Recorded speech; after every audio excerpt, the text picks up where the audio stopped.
Namaste students, welcome to all of you. Today we are going to learn the next new point in 15 number lesson area.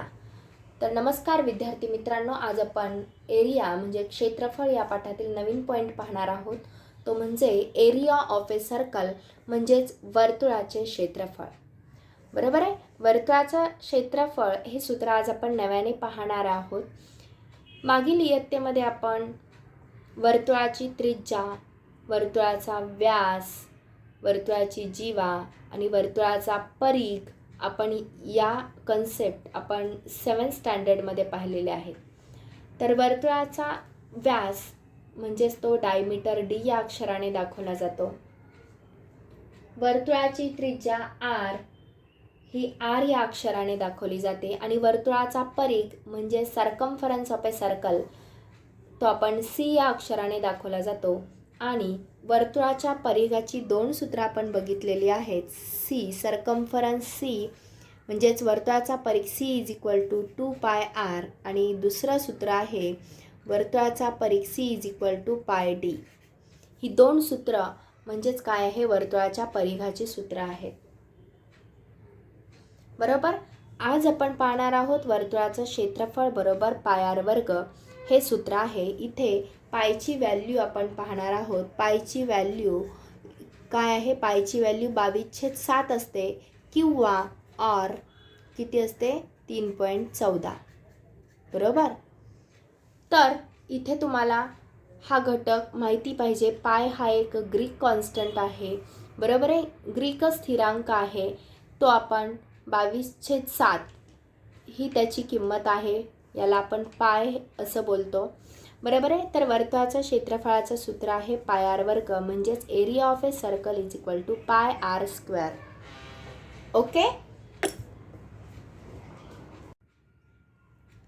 तर आता आपण radius of the circle आपण याच्याबद्दल बोलत होतो.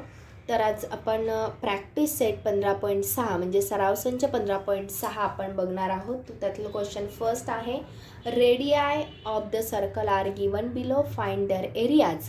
म्हणजे खाली काही वर्तुळांच्या त्रिज्या दिल्या आहेत तर त्या वर्तुळांची क्षेत्रफळे काढा.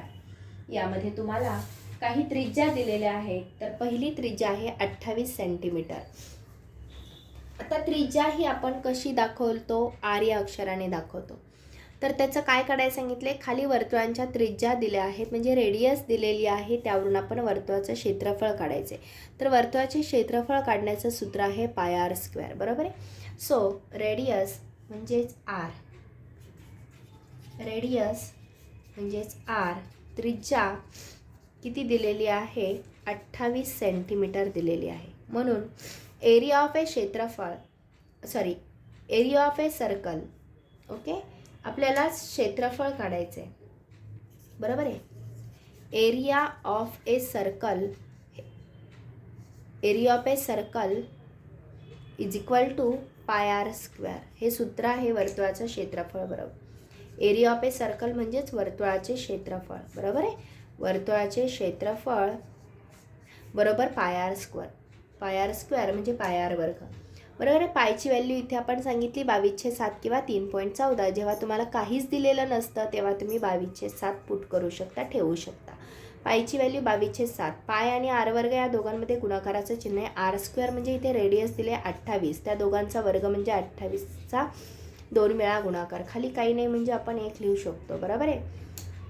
भागाकार करू शकता. 7 × 7 7 × 28. बरोबर आहे. 22 × 4 × 28 याचा जितका गुणाकार येईल तितकं तुमचं काय आहे, त्या वर्तुळाचं क्षेत्रफळ आहे. तर तुम्ही करू शकता 22 × 88 × 28. 88 × 28 यांचा जर आपण गुणाकार केला तर तो 2464 येतो. 2464 यांचा गुणाकार करून पहा. 2464 स्क्वेअर सेंटीमीटर. बरोबर आहे. म्हणजेच चौरस सेंटीमीटर. एरिया नेहमी चौरसमध्ये लिहिला जातो. बरोबर आहे. 2464 चौरस सेंटीमीटर येईल. बरोबर आहे. हे मराठीमध्ये आणि हे इंग्लिशमध्ये. या पद्धतीने आपण हे उदाहरण सोडवलेलं आहे. म्हणून एरिया ए सर्कल म्हणजेच वर्तुळाचं क्षेत्रफळ बरोबर 2464 चौरस सेंटीमीटर, म्हणजेच area of a circle is equal to 2464 square centimetre इतकं येईल. तर या पद्धतीने आपण सराव संच 15.6 मधील प्रश्न 1 मधील 28 सेंटीमीटर त्रिज्या असताना वर्तुळाचं क्षेत्रफळ काढलेलं आहे. तर त्यासाठी तुम्हाला होमवर्कसाठी तुम्हाला दुसरं आणि तिसरं उदाहरण आहे. दुसरं तुम्हाला रेडियस दिलेली आहे, ती रेडियस आहे तुमची 10.5 सेंटीमीटर आणि तिसरं एक्झाम्पल आहे 17.5 सेंटीमीटर. ही 2 एक्झाम्पल तुम्हाला काय करायची आहेत, ही 2 एक्झाम्पल तुम्हाला होमवर्कसाठी करायची आहेत. ओके, ही 2 एक्झाम्पल तुम्हाला होमवर्कसाठी करायची आहेत, याच प्रकारे सोडवायचे आहेत. ओके,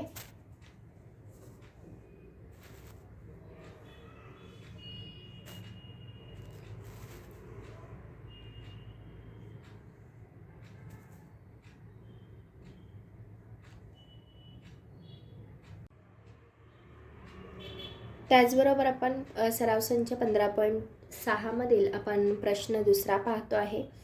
खाली काही वर्तुळांची क्षेत्रफळे दिली आहेत, तर त्या वर्तुळांचे व्यास काढा. बरोबर आहे. Area of some circles are given below, find their diameters. हा तुमचा एरिया दिलेला आहे, त्यावरून आपल्याला काय करायचं आहे, डायमीटर काढायचे. फाइंड देअर डायमीटर्स म्हणजे डी.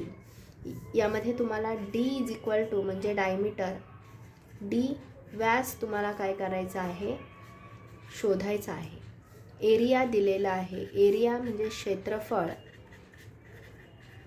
दिलेला आहे, तो म्हणजेच 176 स्क्वेअर सेंटीमीटर. बरोबर आहे. 176 स्क्वेअर सेंटीमीटर दिलेला आहे एरिया. त्यावरून आपण काय करायचं आहे, डायमीटर डी म्हणजे व्यास काढायचा आहे. त्यासाठी तुम्हाला एरिया ऑफ ए सर्कलचा फॉर्म्युला वापरावा लागेल. Area of a circle is equal to pi r square. बरोबर आहे. एरिया ऑफ ए सर्कल म्हणजेच काय, वर्तुळाचं क्षेत्रफळ. बरोबर आहे. वर्तुळाचे क्षेत्रफळ, वर्तुळाचे क्षेत्रफळ दिलेलं आहे, ते तिथे पुट करू शकतो आपण. पाय आर स्क्वेअर म्हणजे 22/7 गुणुले आर स्क्वेअर. बरोबर आहे. आता इथे हे 22/7 गुणुले हे वर्तुळाचं क्षेत्रफळ किती दिले, 176 दिलेलं आहे. आर स्क्वेअर म्हणजे हे आर स्क्वेअर. आता 22/7 176 आहे, हे 22/7 आहे, ही साईड चेंज झाल्यानंतर 7/22 इकडे येईल. बरोबर, बाजू बदलली, गुणाकार व्यस्त झाला. बरोबर आहे. 22/7 ऐवजी 7/22 झाले. बरोबर आहे. इथे एकटा राहिला आर स्क्वेअर. आता मला 22 एके 22, 22चा पाडा 5 असेल तर तुम्हाला कळेल 22×8 76 असे, 8×7 56, 56 बरोबर आर स्क्वेअर. आता आर स्क्वेअर आलेला आहे तुमचा 56. ओके, आर स्क्वेअर किती आलेला आहे, 56. मग 2 आरची किंमत 56 आहे, r square is equal to 56 आलं आहे, म्हणून एकटा आर काय येईल रे, रेडियस आर.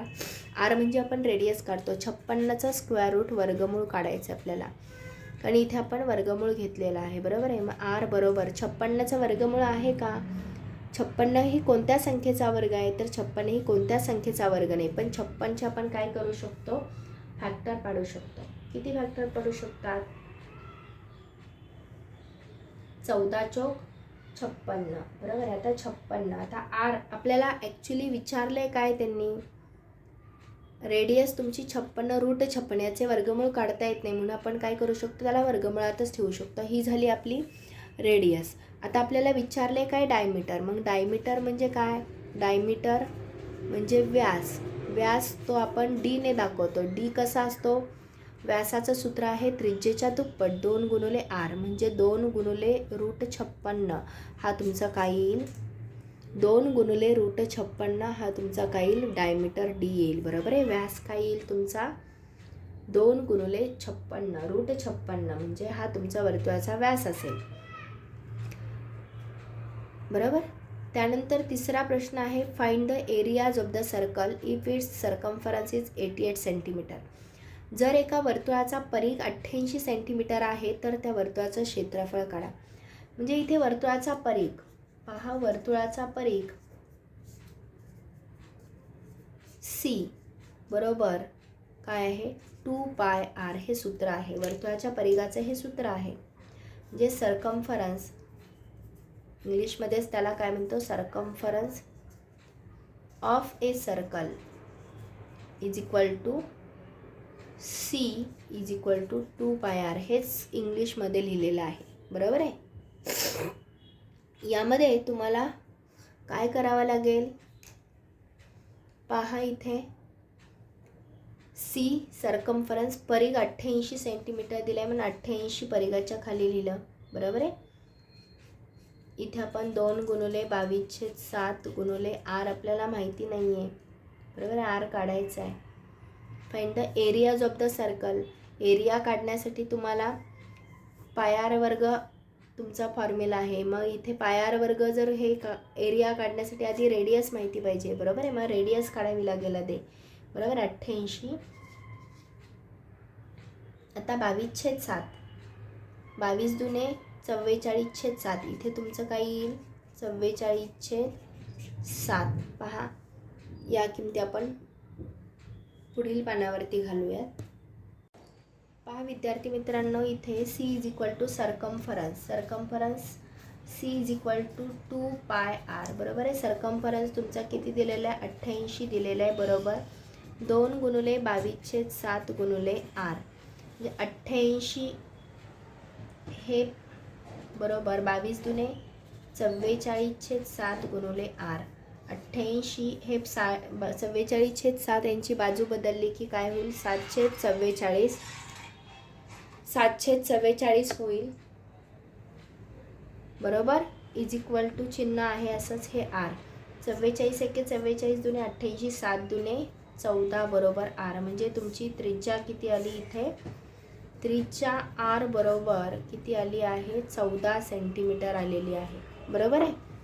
आता आपल्याला प्रश्न पडलेला आहे की आपल्याला वर्तुळाचं क्षेत्रफळ काढायचं आहे. बरोबर आहे. Area of a circle is equal to pi r square, म्हणजेच वर्तुळाचे क्षेत्रफळ बरोबर पाय आर वर्ग हे सूत्र आहे. बरोबर आहे. आता मला सांगा, पाय म्हणजे 22/7 गुणुले आर वर्ग म्हणजे आर किती आले, 14 गुणुले 14. बरोबर. इथे आपल्याला 7 एके 7, 7 दुने 14, 22 दुने 44 गुणुले 14, 22 दुने 44 गुणुले 14, 44 गुणुले 14 यांचा जर आपण गुणाकार केला तर तो येतो 616. क्षेत्रफळ हे नेहमी चौरस सेंटीमीटरमध्ये दिलं जातं. चौरस आणि हे सेंटीमीटरमध्ये दिले म्हणून हे सेंटीमीटर. ओके. म्हणजेच काय येईल, वर्तुळाचं क्षेत्रफळ बरोबर वर्तुळाचे क्षेत्रफळ बरोबर 616 चौरस सेंटीमीटर इतकं येईल. बरोबर आहे. ह्या प्रश्नाचं उत्तर काय येईल पहा.